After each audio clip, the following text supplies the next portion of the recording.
So this worksheet begins, if a circle is drawn in the Cartesian plane with the center at 0, 0, and the point 6, 8 lies on the circle, use the Pythagorean theorem to find the radius of the given circle. So all I know is that I have a circle whose center is at the origin, and then if you draw this right triangle, the vertex of the triangle right there occurs at 6, 8. Since it's a right triangle, we're allowed to use the Pythagorean theorem, and that can help us find the length of the radius, or the hypotenuse. So this is the x value and the y value. What is the length of the bottom of that triangle? How far is it from here to here? 6, because it's the x value. So what I have is a right triangle whose leg is 6. What's the height of the triangle? 8.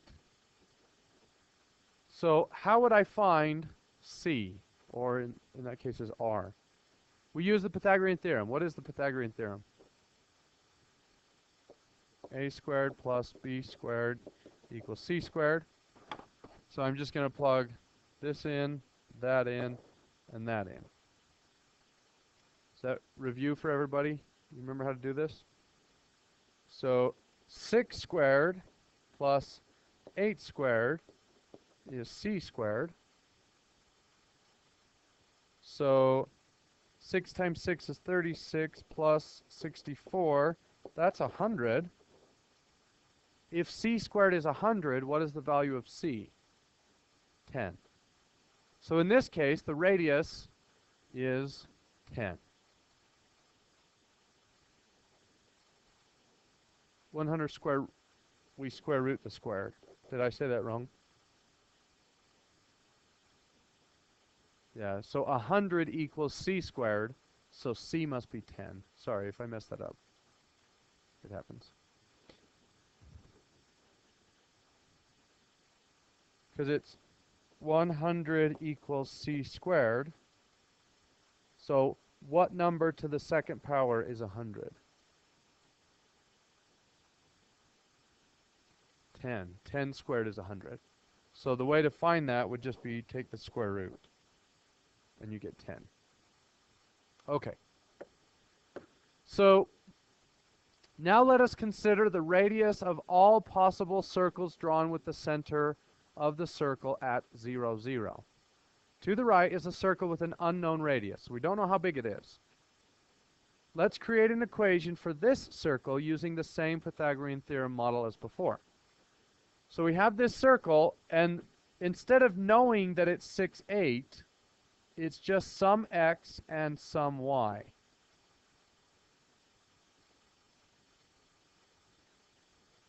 So when I use the Pythagorean theorem, the length of the bottom is x, and the length of this is y, and the length of this is r.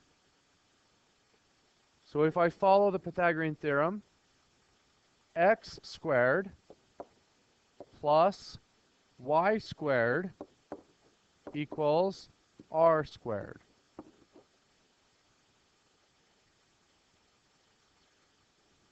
That is the equation of a circle. It's not every circle, but it's every circle whose center is at the origin. If the center is at 0, 0, then that's the equation of the circle if you figure out the radius. So let's say that the radius was 7. X squared plus y squared equals 49. That is the equation for the circle that looks like this, whose radius is 7. What if I change the radius to 3? What would the equation be? X squared plus y squared equals 9. Okay? Now, it is possible to graph these in your calculator, and I'm not going to ask you to do it, but I want to show you what they look like, because there's kind of a couple limitations of our calculators. First off, our calculators will only graph functions. They will not graph non-functions, and circles are not functions because they fail the vertical line test. Our calculator will only draw graphs that pass the vertical line test, meaning if you draw a vertical line, does it ever hit twice or more? So because this one hits twice, we can't graph it in its current form. So what we do is we take this equation and we solve for y. So you don't need to write this, just watch.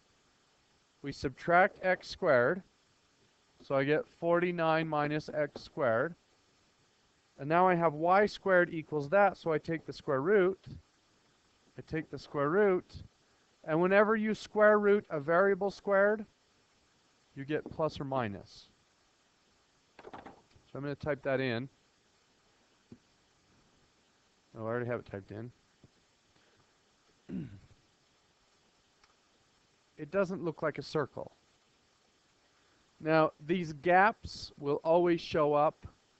That's just a limitation of the calculator. When it gets super steep, the calculator gives up and says, I'm done graphing. But why does it not look like a circle?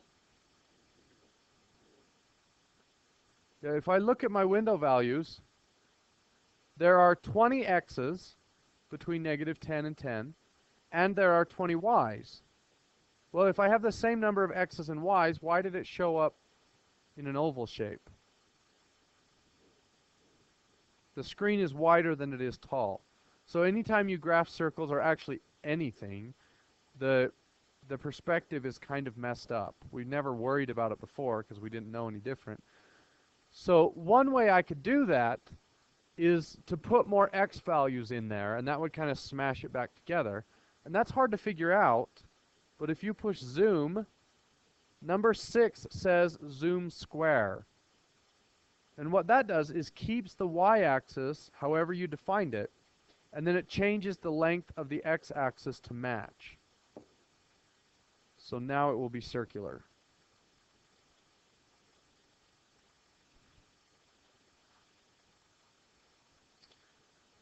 And you're always going to have those gaps. There's no way to get rid of that. Okay, so how would I change this to be radius 3 instead of radius 7?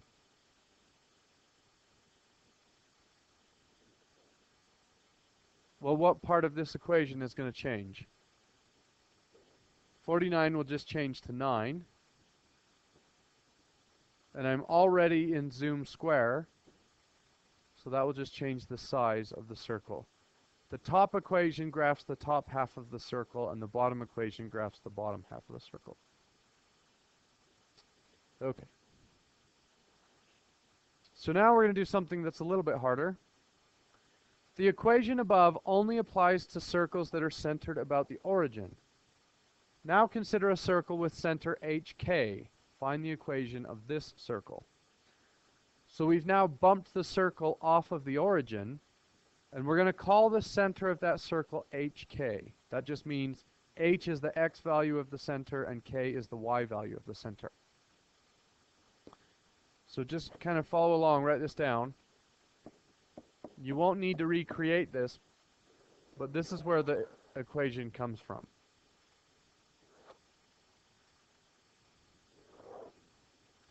Just somewhere in the margins. You can write it on that picture that's already there. So if I draw a right triangle, and this point is x comma y, I can use the Pythagorean theorem to find the equation of this circle. Okay? So, first off,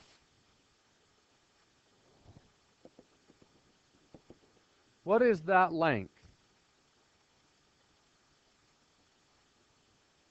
How far is it from here to here? X. Right. Okay, what is that length?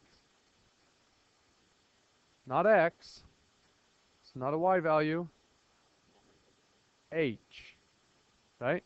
The distance from here to here is h, the distance from here to here is x. So that's h.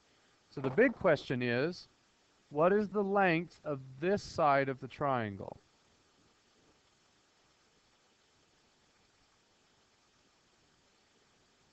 X minus h. whatever x is, that's the long distance, minus whatever h is, will tell us that bottom side of the right triangle.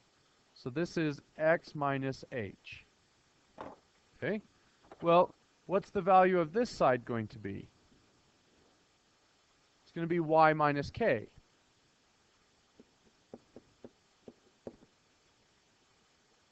And then my radius is r.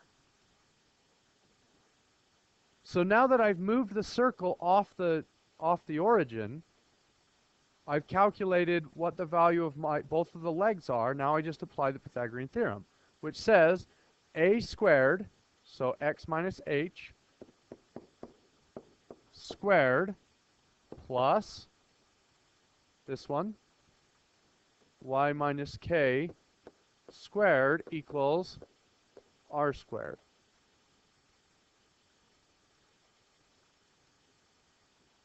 So that is just the Pythagorean theorem. A squared plus b squared equals c squared.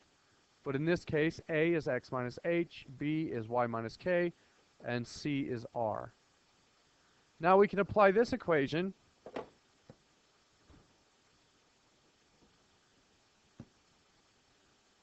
back to, well, I guess I'll just have to do it this way. Back to any one of these. So I'm going to leave this equation up. And we look at letter A.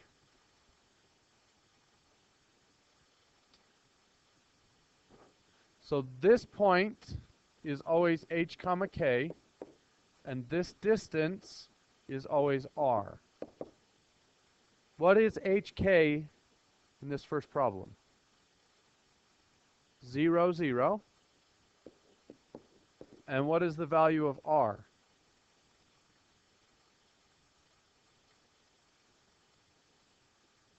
On this circle we do. The radius is 4. So now I'm going to plug 0 in for h. I'm going to plug 0 in for k. And I'm going to plug 4 in for r, and that will tell me the equation of this particular circle. So x minus 0 is just x. So x squared plus y minus 0 is just y squared equals 4 squared is 16. So that circle in letter A is represented by x squared plus y squared equals 16. And all circles have a form similar to this. Okay, letter B. What is the center of this circle? Yes, that is the answer. 3, nope, 2, negative 3. Okay, so I put h in there, which is x minus 2 squared. Notice, in the equation, the 2 is negative. In the center, the 2 is positive. That will always be the case. Whatever sign is in the center will be opposite from the sign that's in the equation because it says x, take the opposite of h. So the h and k inside the parentheses will have different signs from the hk in the center. Plus, what happens when I put negative 3 in there? It turns into y plus 3. Good. Squared equals, what's the radius? So r squared must be 3 times 3 is 9. This is the equation of that circle. It's super easy. And just remember that if the number is negative here, it's going to be positive there. If it's positive here, it's going to be negative there. All right, letter C. What is the center of that circle? Negative 3, negative 1. And the radius?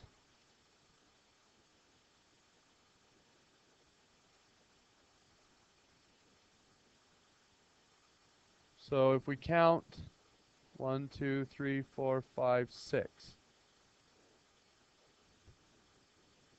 that is -3, -1 is the coordinate of the center. The center of the circle is left 3, down 1. So what would the equation look like? X plus 3, and then we square it. We add that to y plus 1 squared, and it equals the square of the radius, which is 36. Can you get the hang of that? That's just the equation. All you're doing is filling in those three values. So you take this equation, you plug in h and k and r. Okay? It's squared because this is the equation we use to build it. That's our x value, that's our y value, and this is our radius. All right. Now we're going to go backwards. Letter D.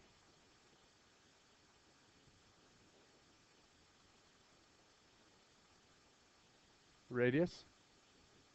So to find the radius, you start at the center and you count over until you hit the edge of the circle. So this one was 3. This one was 1, 2, 3, 4. On the back side, some of them are like 5.5. So you have to look really carefully. If it's between 2 and 3, call it 2.5.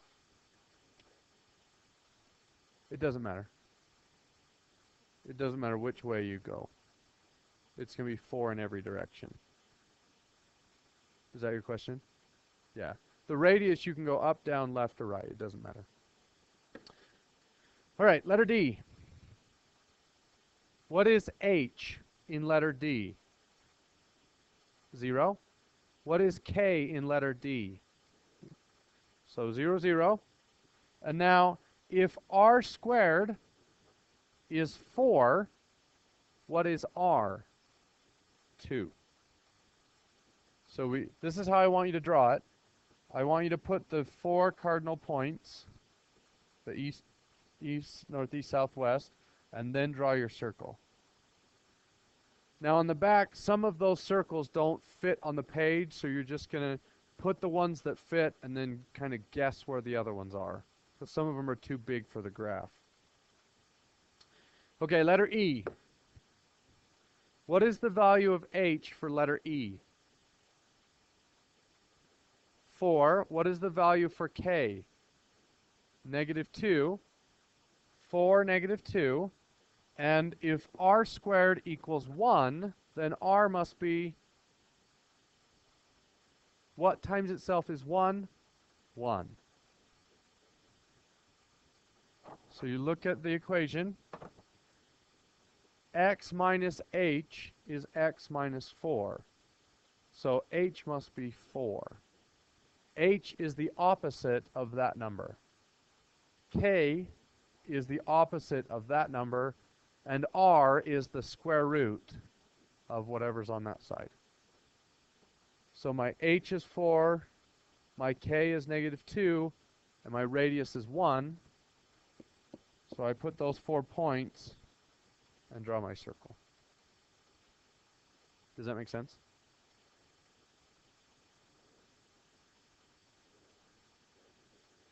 Mm-hmm. Yep. So you go over 1, up 1, left 1, down 1, right 1. All right, letter F. What is the value of h? Is it positive or negative? Positive 1. So h is 1. What is the value for k? 0. So my center is 1, 0. Do you get that, Joseph?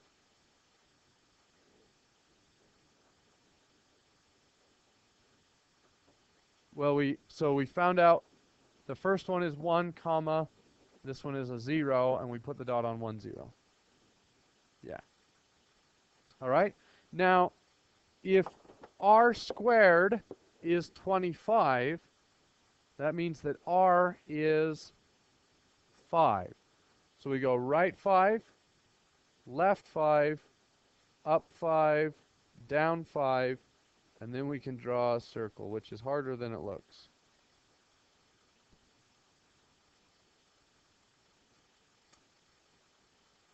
All right, that's it. I don't have answers to this worksheet, but it's pretty straightforward. If you have questions on a particular one, you can ask me. So, good luck.